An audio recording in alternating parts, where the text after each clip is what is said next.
दिल जब से तोड़ा दिलदार मेरा, दिल जब से तोड़ा दिलदार मेरा, हर लड़की के लिए जहर बन गया प्यार मेरा, प्यार मेरा। लेके खबरिया जाए कबूतर देखो उनका छत के ऊपर, लेके खबरिया जाए कबूतर देखो उनका छत के ऊपर।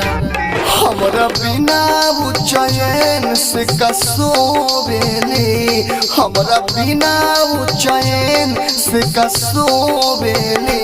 जब जब आवे याद कबो करोवेली, जब जब आवे याद कबो करोवेली। Presented by Videshi Lal entertainment.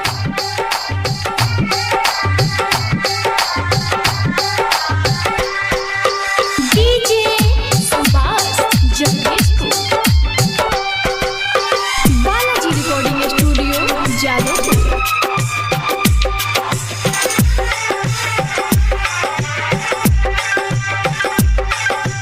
रोज रोज रतिया में सपना हम हूँ नहीं के देखो तो बानी, रोज रोज रतिया में सपना हम हूँ नहीं के देखो तो बानी। का जाने का होता होई ससुरा में सोची सोची बड़ परेशानी। लोरावा से अपनिया जरा का धोवेली, लोरावा से अपनिया जरा का धोवेली। कि जब जब आवे याद बोलह का रोवेली, कि जब जब आवे याद बोलह का रोवेली। Presented by Videshi Lal entertainment.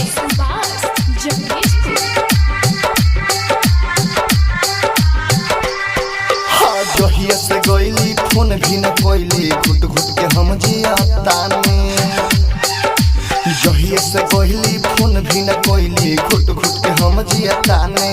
दुर्ग से बेदर्द विदेशी लाल यादव पिया तालो महुआ के पानी। हमारा जैसन प्रेम के वो काहे खोवेली, हमारा जैसन प्रेम के वो काहे खोवेली। कि जब जब आवे याद बोलह का रोवेली। Presented by Videshi Lal entertainment.